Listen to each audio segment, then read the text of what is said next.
नमस्कार दोस्तों, आपका स्वागत है हमारे चैनल पर। मैं हूं सुजीत कुमार और आज हम बात करने जा रहे हैं। इस वीडियो में हम जानेंगे कि नवरात्रि क्यों मनाई जाती है। अगर आप इस कथा को बेहतर तरीके से समझना चाहते हैं, तो यह वीडियो आपके लिए है। अगर आपको यह वीडियो पसंद आए, तो इसे लाइक करें, चैनल को सब्सक्राइब करें और बेल आइकन दबाएं ताकि आपको नई वीडियो की नोटिफिकेशन मिल सके। चलिए वीडियो को शुरू करते हैं। नवरात्र की कथा। प्राचीन समय में राजा सुरथ नाम के राजा थे। राजा प्रजा की रक्षा में उदासीन रहने लगे थे। परिणाम स्वरूप पड़ोसी राजा ने उस पर चढ़ाई कर दी। सुरथ की सेना भी शत्रु से मिल गई थी। परिणाम स्वरूप राजा सुरथ की हार हुई और वह जान बचाकर जंगल की तरफ भागा। उसी वन में समाधि नाम का एक बनिया अपनी स्त्री एवं संतान के दुर्व्यवहार के कारण निवास करता था। उसी वन में बनिया समाधि और राजा सुरथ की भेंट हुई। दोनों का परस्पर परिचय हुआ। वे दोनों घूमते हुए महर्षि मेघा के आश्रम में पहुंचे। महर्षि मेघा ने उन दोनों के आने का कारण पूछा, तो वे दोनों बोले कि हम अपने सगे संबंधियों द्वारा अपमानित एवं तिरस्कृत होने पर भी हमारे हृदय में उनका मोह बना हुआ है। इसका कारण क्या है? महर्षि मेघा ने उन्हें समझाया कि मन शक्ति के अधीन होता है और आदि शक्ति के अविद्या और विद्या दो रूप है। विद्या ज्ञान स्वरूप है और अविद्या अज्ञान स्वरूप। जो व्यक्ति अविद्या अज्ञान के आदिकरण रूप में उपासना करते हैं, उन्हें वे विद्या स्वरूपा प्राप्त होकर मोक्ष प्रदान करती हैं। इतना सुन राजा सुरथ ने प्रश्न किया, हे महर्षि, देवी कौन है? उसका जन्म कैसे हुआ?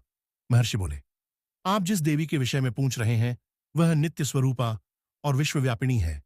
उसके बारे में ध्यानपूर्वक सुनो। कल्पांत के समय विष्णु भगवान क्षीर सागर में अनंत शैया पर शयन कर रहे थे। तब उनके दोनों कानों से मधु और कैटभ नामक दो दैत्य उत्पन्न हुए। वे दोनों विष्णु की नाभि कमल से उत्पन्न ब्रह्मा जी को मारने दौड़े।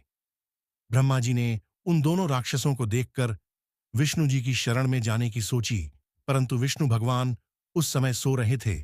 तब उन्होंने भगवान विष्णु को जगाने हेतु उनके नयनों में निवास करने वाली योग निद्रा की स्तुति की।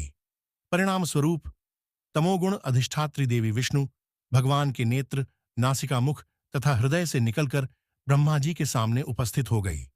योग निद्रा के निकलते ही विष्णु भगवान उठकर बैठ गए। भगवान विष्णु और उन राक्षसों में 5000 साल तक युद्ध चलता रहा। अंत में मधु और कैटभ दोनों राक्षस मारे गए।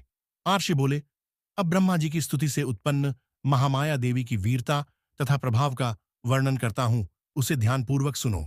एक समय देवताओं के स्वामी इंद्र तथा दैत्यों के स्वामी महिषासुर में सैकड़ों वर्षों तक घनघोर संग्राम हुआ। इस युद्ध में देवराज इंद्र की पराजय हुई और महिषासुर इंद्रलोक का स्वामी बन बैठा। अब देवतागण ब्रह्मा के नेतृत्व में भगवान विष्णु और भगवान शंकर की शरण में गए। देवताओं की बातें सुनकर भगवान विष्णु तथा भगवान शंकर क्रोधित हुए। भगवान विष्णु के मुख तथा ब्रह्मा जी और शिवजी तथा इंद्र आदि के शरीर से एक तेज पुंज निकला, जिससे समस्त दिशाएं जलने लगीं और अंत में यही तेज पुंज एक देवी के रूप में परिवर्तित हो गया।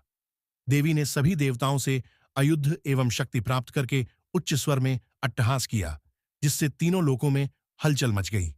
महिषासुर अपनी सेना लेकर इस सिंहनाद की ओर दौड़ा।